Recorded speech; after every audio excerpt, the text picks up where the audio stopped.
വലിയ പള്ളിയായിട്ടില്ല Sheikh Zayed grand മോസ്കിൽ പോയിട്ട് ഒരു തവണ ഇഫ്താറിൽ പങ്കെടുക്കണമെന്നത് എന്റെ വലിയൊരു ആഗ്രഹമായിരുന്നു. അന്വേഷിച്ച് നോക്കിയപ്പോ കൊറോണ കാലത്ത് നിർത്തിവെച്ചിരുന്ന ഈ ഒരു ഇഫ്താർ ഇത്തവണയും നോമ്പിന്റെ തുടക്കത്തിലൊന്നും ഉണ്ടായിരുന്നില്ല.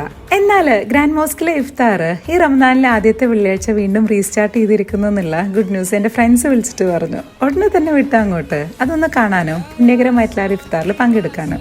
അതിമനോഹരമായിട്ടുള്ള നിർമ്മിതിയാണ് ഈ ഗ്രാൻഡ് മോസ്ക്. അബുദാബിയിലെ ഏറ്റവും അധികം ആളുകൾ വരുന്ന ടൂറിസ്റ്റ് ഡെസ്റ്റിനേഷൻ എന്ന് പറയാം. വിസിറ്റേഴ്സിനും വർഷിപ്പേഴ്സിനുമായിട്ട് സെപ്പറേറ്റ് എൻട്രിയാണ് ഗ്രാൻഡ് മോസ്കിലുള്ളത്. വിസിറ്റേഴ്സ് ആണെങ്കിൽ ഓൺലൈനായിട്ട് ജസ്റ്റ് രജിസ്റ്റർ ചെയ്യണം. അതിനുള്ള ഡീറ്റെയിൽസ് ഞാൻ ക്യാപ്ഷനിൽ കൊടുക്കാം. എല്ലാ മതവിഭാഗങ്ങളിലും പെടുന്ന ആയിരക്കണക്കിന് ആളുകളാണ് ഇവിടെ എന്നും പള്ളി കാണാനും നിസ്കരിക്കാനൊക്കെ ആയിട്ട് വരുന്നത്. എന്നാൽ ആ വരുന്ന എല്ലാവർക്കും ഇവിടെ ഇഫ്താർ ഒരുക്കിയിട്ടുണ്ട്. ഈ വരുന്ന ഗോൾഫ് കാർട്ടിൽ എഴുതിയ humanities are message to the world എന്നത് മീനിങ് ഫുൾ ആയി തോന്നിയ സ്ഥലം. ഇവിടുത്തെ ഇഫ്താറിൽ പങ്കെടുക്കാൻ പോയാല് ലോകമാകെ വളരെ ചുരുക്കം സ്ഥലങ്ങളിൽ മാത്രം കാണാൻ കഴിയുന്ന ഒരു കാഴ്ച കൂടി കാണാൻ പറ്റും. പുരാതന കാലങ്ങളില് നോമ്പ് തുറക്കാനുള്ള സമയം, അതുപോലെ ഈദുൽ ഫിത്തറിൽ ദിവസം മാനത്തമ്പിളി കണ്ടതൊക്കെ ഈ ഒരു പീരങ്കി പൊട്ടിച്ചിട്ടായിരുന്നു അത്രേ നാടാകെ അറിയിച്ചുകൊണ്ടിരുന്നത്. ആ ഒരു ട്രഡീഷണൽ മെത്തേഡ് ഇപ്പോഴും ഇവിടെ ഫോളോ ചെയ്യുന്നുണ്ട്. ഇവയിൽ തന്നെ ഏറ്റവും വലിയൊരു കാറ്ററിംഗ് ഓപ്പറേഷനാണ് ഇഫ്താർ. ഏകദേശം 8 ലക്ഷത്തിലധികം മീൽസ് റംദാൻ കഴിയുമ്പോഴത്തേക്കും എഫോക് ടീം അവരുടെ കിച്ചണിൽ ഉണ്ടാക്കുന്നുണ്ട്. ഒരു ഹെൽത്തി കംപ്ലീറ്റ് മീൽ തന്നെ ആയിരുന്നു കേട്ടോ.